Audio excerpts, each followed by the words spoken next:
ওয়ার্দ জাহানের খেলাফতের দায়িত্ব পালন করে ওমর। যেই ওমরের ধমনীতে কাঁপুনিতে ধমকে গোটা দেশ গরম, যেই ওমর 10 বছর অর্ধ জাহানের খলিফা, ইন্তেকাল হয়ে গেল। 10 বছর ইন্তেকালের পরে স্বপ্ন যোগে কাউকে জিজ্ঞেস করা হলো, ওমর কবরের কি হালাত? ওমর বলে এখনো হালাত শুরু হয় নাই। 10টা বছর যে দেশ চালাইলাম তার হিসাব মাত্র শেষ করলাম। এরে নবীর উম্মতের দল, কে সেই ওমর? এক কথায় ঈমান আনার আগে তাকে বলা যাইতো পৃথিবীর শ্রেষ্ঠ একটা সন্ত্রাসী। কারণ বিশ্ব নবীর মাথা আনতে যায় বিশ্ব সন্ত্রাসী ছাড়া কেউ। সেই ওমর এখন ইসলামের এমন দামি ব্যক্তি হয়ে গেল, 39 জন মুসলমানের পরে 40 নাম্বার মুসলমান হযরত ওমর। তরবারি নিয়ে বলে, পয়গম্বর, ইসলামের দাওয়াত আর গোপনে হবে না, ওপেনে হবে। ওমর তরবারি নিয়ে কাবার হাতিমে দাঁড়ায় বলতেছে, এরে বেঈমানেরা, আয় আয় আয়। যদি ইসলামের বিপক্ষে অবস্থান নিয়ে সাহস থাকে ওমরের তরবারির সামনে দাঁড়াও। যেই ওমর সম্পর্কে আল্লাহ তাআলা নবীর মাধ্যমে সংবাদ দিলেন 10 জন সাহাবা জান্নাতের সুসংবাদ পেয়েছে, এই 10 জন সাহাবার মধ্যে দ্বিতীয় স্তরে কে আছেন? হযরত ওমর। প্রথম কে? হযরত আবু বকর। জান্নাতের গ্যারান্টি যেই ওমরের হাতে, সেই ওমরের ঈমানের আর আমলের কি হালাত? ঈদের দিন সবাই নামাজ পড়ে আনন্দের বাড়ি বাড়ি ঘরে আর আনন্দ করে। খলিফাতুল মুসলিমিন ওমর দরজায় তালা লাগায় চোখের পানি ছেড়ে কান্না করেন। আবু হুরায়রা রাদিয়াল্লাহু তাআলা আনহু ওমরকে জিজ্ঞাসা করেন, আজ খলিফাতুল মুসলিমিন আনন্দের দিন কান্নার আওয়াজ কেন? ওমর ডাক দিয়ে কয়, রে আবু হুরায়রা ভাই, আনন্দ ওই ব্যক্তি করবে যার মধ্যে কোনো পেরেশানি নেই, কোনো চিন্তা নাই। কিসের পেরেশানি? বলে রমজানে রোজা রাখলাম, কবুল হলো কিনা চিন্তায় পড়েছে। কোরআন তেলাওয়াত করলাম, কবুল হলো কিনা চিন্তা। তারাবির নামাজ পড়লাম, কবুল হলো কিনা চিন্তা। জাহান্নাম থেকে নাজাত পেলাম কিনা বড় চিন্তা। আবু হুরায়রা বলেন, খলিফাতুল মুসলিমিন, আল্লাহ তো 10 জন সাহাবায়ে কেরামের মধ্যে দ্বিতীয় স্তরে আপনি আছেন জান্নাতি, আপনার কেন এত চিন্তা? হযরত ওমর চোখের পানি ছেড়ে কান্না করে বলে, আবু হুরায়রা, যেই আল্লাহ জান্নাতের টিকিট দিয়েছেন, আমার আমলে যদি আল্লাহ বেজার হয়, ওই টিকিট আবার আল্লাহ ক্যান্সেল করেও দিতে পারেন, এই ভয় আছে আমার। এইবার ওমর কান্না করেন, ও আল্লাহ, তুমি আমাকে মাফ করে দাও।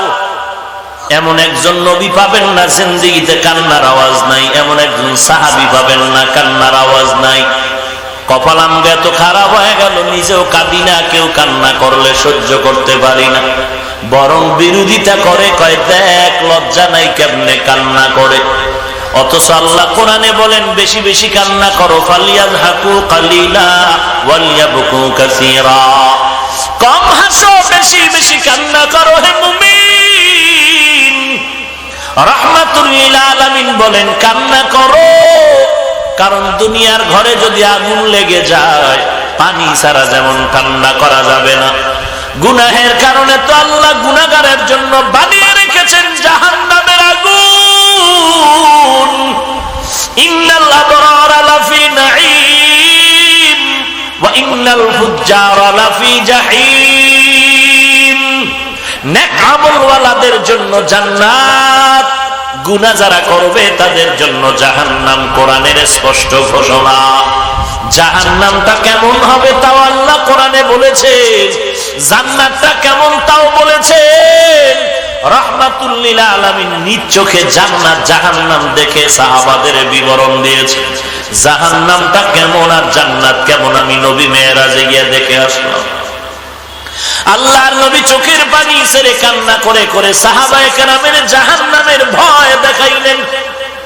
এই জন্য সাহাবায়ে কেরামের কান্নার আওয়াজ নবী যখন নামাজে দাঁড়াইয়া ইমামতির মুসাল্লায় জাহান্নামের আয়াতগুলো পড়তেন, সাহাবায়ে কেরাম পেছনে দাঁড়ায় কান্নায় বেকারার হয়ে যেত। আজ আপনার আমার কান্না নাই। সাহাবী ওমর একদিকে রাষ্ট্র পরিচালনা করেন, অপরদিকে রাতের বেলা বাড়ি বাড়ি ঘুরে দেখেন কার কি হালাত। কে যেন না খাইয়া ঘরের মধ্যে কান্নায় কাতর হয়ে আছে। কেমন খলিফাতুল মুসলিমিন চিন্তা করা যায়? যেই ওমর নবীর মাথা কাটার জন্য তরবারি নিয়ে দৌড়ায়, সেই ওমর আজকে রাষ্ট্র ক্ষমতায় বসিয়া রাতের বেলা মানুষের বাড়ি বাড়ি ঘুরে খোঁজ নেয় কার কি হালাত। সাথে কেউ নাই, কোন বডিগার্ড নাই, কোন লোক সংখ্যা নাই, মাত্র গোলাম একজন ছিল আসলাম, আর কেউ নাই। রাতের আধার, হঠাৎ ওমর গিয়ে দেখে এক জংলার মধ্যে আগুন জ্বলতেছে। আগুন, ওমর গিয়া পার্শ্বে দাঁড়ায় দেখে ওই আগুন চুলার আগুন। মহিলা, বৃদ্ধা মহিলা চুলার কিনারায় বসে পাতিলা পাত্রের মধ্যে পানি গরম করে, আর তার পায়ের কিনারায় ডানে বামে শিশু বাচ্চাগুলো ঘুমিয়ে আছে। ওমর দূরের থেকে তাকায় দেখে একটা বাচ্চা ঘুম থেকে উঠিয়া আম্মুর কাছে বলে, আম্মু খানা দেও, সহ্য করতে পারি না। মা জবাব দিল, একটু অপেক্ষা কর, তোদের জন্য খানার আয়োজন চলতেছে। বাচ্চাটা কান্না করে করে করে আবার ঘুমায় গেল। ওমর দূরের থেকে সালাম জানায় বললেন, আম্মা জান কেমন আছেন? মহিলা ডাক দিয়া কয়, রে ভাই, এই রাতের বেলা কে তুমি আসছো? বলে, আমি ঘুরে ঘুরে দেখি কার কোনো সহযোগিতা করা যায় নাকি। বলে, তুমি সহযোগিতা কি করবা? আগে একটু বিচার দিয়ে নেই। এই দেশের পরিচালনায় নাকি ওমরের মতো একটা বান্দা আছে। আমি যদি দুনিয়াতে পারি, না হয় আখেরাতে ওমরের বিরুদ্ধে আল্লাহর কাছে মামলা দিব। কারণ আজকে আমার ঘরের চুলায় আগুন জ্বলে না, বাচ্চাগুলো কান্না করে করে মাটিতে কাতরাইতেছে। ওমর আইসা খবর নেয় না। আমি আজকে দুনিয়াতে না পারলেও হাসরের ময়দানে বিচার দিব। আমার সন্তানগুলো না খাইয়া ধুকে ধুকে কান্নায় ভেঙে পড়তেছে। যুবক হযরত ওমর পরিচয় দেয় না যে আমি সেই ওমর, পরিচয়টা গোপন রেখে রওয়ানা। কি বয়ান করব? কথা তো পয়েন্টে পয়েন্টে বহু বলা যায়। আজকে পোস্টারে নামটা নিচে থাকলে মনে বড় কষ্ট লাগে, আলহাজ না লাগলে মনে বড় কষ্ট লাগে, গেট না সাজাইলে ওয়াজের প্যান্ডেলে বয়ান জমে না, স্লোগান দিয়ে আমি বক্তার স্টেজে না উঠাইলে মনটা খারাপ লাগে। আর ওমরের মতো বান্দা এলাকায় ঘুরে পরিচয় দেয় না আমি সেই ওমর। ওমর মহিলার কান্না দেখে আর দেরি না করে বাইতুল মাল অর্থ মন্ত্রণালয়ে চলে গেলেন।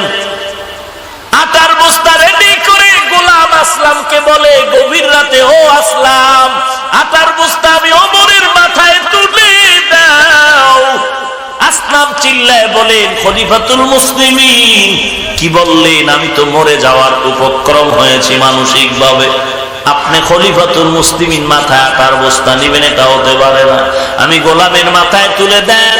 ওমর ডাক দিয়া কয়, আসলাম, তুমি কি চাও আমি আল্লাহর আদালতে আমি দায়িত্বের অবহেলায় আসামির কাঠগড়ায় দাঁড়াবো? আসলাম বলে, না না।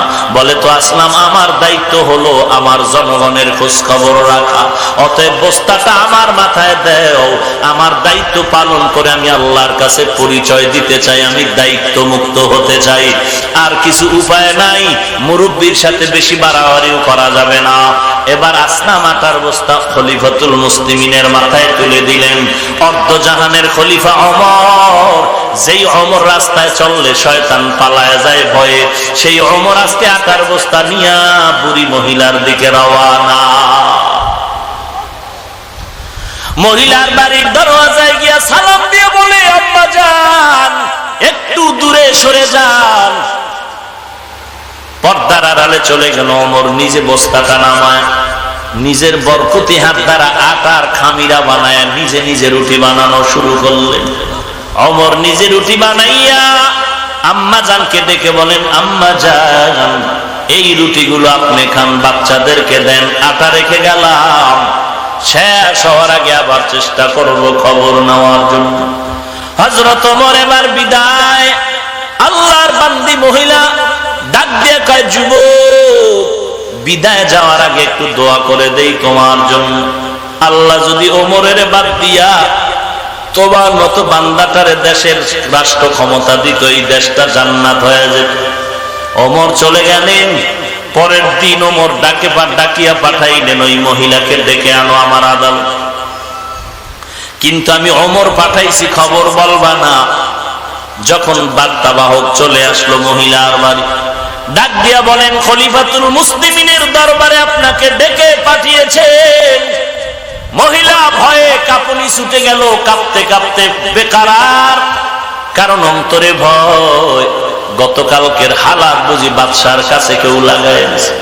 আমি ওমরের গালি দিয়েছি, আজ আমার ফাঁসি ছাড়া উপায় নেই। চোখের পানি ছেড়ে বাচ্চাদের থেকে চির বিদায় নেয়। বাচ্চাগুলো কোলে নিয়ে চুমু খায়ার মনের মতো মাকে দেখে নেয়, আর মায়ের সাথে মোলাকাত হবে না। কত কষ্ট দিয়েছি, আজ বাদশার আদালতে আমাকে তলব করা হয়েছে, মনে হয় আমার ফাঁসি হয়ে যাবে। চোখের পানি ছেড়ে আল্লাহর বান্দি রওয়ানা। খলিফাতুল মুসলিমিন ওমরের দরবারে গিয়া তখন ভয়ে ভয়ে আতঙ্কিত, গিয়া তাকাইয়া দেখে গত রাত্রের যুবক জায়গায় দাঁড়িয়ে আছে। মহিলারও ভয় পেয়ে গেছে, গত রাত্রের সেই যুবক। হযরত ওমর ঠান্ডা আওয়াজ দিয়ে বলেন, আম্মা জান, কোনো ভয় পাবেন না, কারণ আপনি আজ আমার কাছে আসছেন। আজকে আসামি আমি ওমর, আপনি কোনো আসামি না। পাগড়ি একটা লম্বা, এক অংশ ওমর গলায় পেঁচাইয়া বাঁধলেন, আর একটা পাগড়ির মাথা মহিলার হাতে দিয়া বললেন, আম্মা জান, আজ আপনি আমার বিচার করেন, আমি আপনার বিচার করার অধিকার রাখি না। আমার দায়িত্ব পালনে আমি ত্রুটি করেছি, আমাকে বিচার করেন, যা করার করে দেন। তারপরও আমি চাই না হাসরের ময়দানে আল্লাহর আদালতে দাঁড়ায় জবাবদেহি, তার কাঠগড়ায় জবাব দিব, পারবো না। কারণ হাসরের ময়দান বড় কঠিন, ভয়াবহ অবস্থা হবে। জমিনটা হয়ে যাবে তামা, সূর্য মাথার উপরে নেমে আসবে, জাহান্নামের আওয়াজ, সমস্ত নবীরা নাফসি নাফসি বলে কান্নার আওয়াজ। আল্লাহ নিজেও কাহরিয়তের আওয়াজ দিয়া ধমকাবেন। আল্লাহ তাআলা বলবেন, আজকে বিচার দিনের মালিক কে? কেউ জবাব দিতে সাহস পাবে না। আল্লাহ নিজেই জবাব দিয়া বলবেন, লিল্লাহিল ওয়াহিদিল কাহ্হার। ওই দিন সবাই উলঙ্গ থাকবে, কেউ কারো দিকে তাকানোর সুযোগ হবে না। একদল বিনা হিসাবে জান্নাতে যাবে, আর একদল বিনা হিসাবে জাহান্নামে চলে যাবে। ওই হাসরের ময়দানের আযাবরে বড় ভয় পাই। আম্মা জান, আমার বিচারটা করে দেন, আমি হাসরের ময়দানে জবাবদেহিতার কাঠগড়ায় দাঁড়াতে চাই না। এরে নবীর উম্মতের দল, এই ওমরকে এত দূর পর্যন্ত বিনয়ী বানায় দিল আল্লাহর কোরআন, আর পাশে ছিল নবীর আদর্শ। এর এলাকার মুসলমান ও যুবক, আজকে নবীজির আদর্শ তোমার ভেতরে নাই, অথচ কেমন একজন নবী তুমি পেয়েছো। গোটা দুনিয়ার বেঈমানের সামনে চ্যালেঞ্জ দেওয়া দরকার ছিল, তোমার বলা দরকার ছিল, রে বেঈমানের দল, এই জমিনে আমি এমন একজন নবীর আদর্শ লালন করি, যেই নবীর আদর্শের সাথে আমি আব্রাহাম লিঙ্কনের আদর্শ মিলায় দেখলাম সব বাজে। যেই নবীর আদর্শের সাথে আমি লেনিনের আদর্শ মিলায় দেখলাম সব খারাপ। যেই নবীর আদর্শের সাথে আমি কার্ল মার্ক্সের আদর্শ মিলায় দেখলাম সব খারাপ। দুনিয়ার জমিনে যত আদর্শ মাও সেতুনের আদর্শ, পেলেটের আদর্শ যা পাইলাম, এক কথায় আমি ফাইনাল রেজাল্ট দিয়ে দিলাম, এই জমিনের সব আদর্শগুলো নাপাক, একমাত্র মদিনা নবীর আদর্শই হলো পাক। তুমি এই চ্যালেঞ্জ দিবা, আর বেঈমানেরা তোমার কথায় পড়ে কালেমার পতাকা তলে আসবে। কিন্তু দুঃখ লাগে রে ভাই, হাজার হাজার বছর পরে বেঈমানেরা কালেমা পড়ে।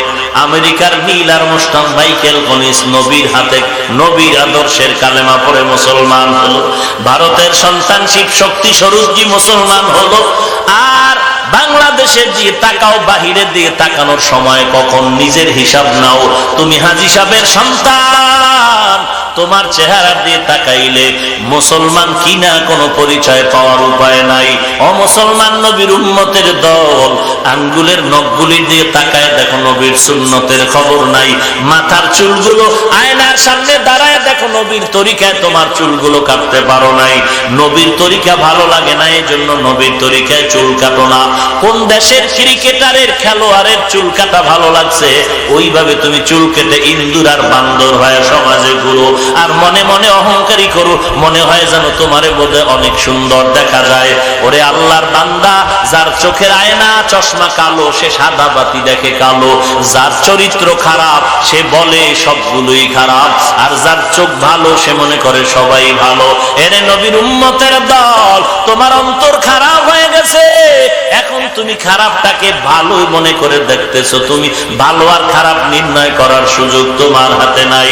এরে নবীর উম্মতের দল, আমি বলছি না তুমি আমার মতো একজন টুপিওয়ালা পাগড়িওয়ালা হুজুর হয়ে যাও, একবারও বলবো না। ধন্যবাদ তোমাকে দিতে চাই। স্কুলে পড়ো, কলেজে পড়ো, ভার্সিটিতে পড়ো, লেখাপড়া করো, চাকরি করো, ব্যবসা করো, বাধা নাই, করতে থাকো। আমি বলবো না তুমি স্কুল ছেড়ে দাও, বরং আমি বলবো তুমি একদিন স্কুলে লেখাপড়া করে কলেজে যাও, কলেজ ভার্সিটি পেরিয়ে তুমি একদিন বাংলাদেশের ম্যাজিস্ট্রেট হয়ে যাও, এসপি হবা, তুমি একজন আর্মির লিডার হবা, একজন র্যাব, একজন পুলিশের চাকরিজীবী হবা। তোমার মধ্যে যদি স্কুলে পড়ে ডাক্তার হয়ে যাও, ইঞ্জিনিয়ার হয়ে যাও, কোন বেঈমানের গোষ্ঠী যদি মুসলমানকে ধমক দিয়া বলে আমরা ভারতের ঔষধ বাংলাদেশের মুসলমানের দিব না, তুমি মুসলমানের ঘরে স্কুল কলেজের সার্টিফিকেট নিয়ে ডাক্তারি পড়ার পরে চ্যালেঞ্জ দিয়ে দাঁড়ায় বলবা এরে বেঈমানের বাচ্চা সাবধান, আমরা মুসলমান ডাক্তার যথেষ্ট, তোদের ঔষধের দরকার না। তোমার মতো ডাক্তার মুসলমানের ঘরে দরকার, কিন্তু তুমি ডাক্তারি পড়তে গিয়ে যদি তুমি মুসলমানের ঐতিহ্য হারিয়ে ফেলো, তখন তোমাকে বেঈমানের থেকেও ধিক্কার দেওয়া বেশি দরকার। এরে যুবক আল্লাহর গোলাম, ডানে বামে তাকাইয়া দেখ, স্কুলে পড়ে কলেজে পড়ে 5 ওয়াক্ত নামাজ পড়ে, 1 ওয়াক্ত নামাজও বাদ দেয় না এমন ছাত্র আছে না নাই? তুমি কেন পারবা না? আমার কাছে জবাব দেওয়া লাগবে না।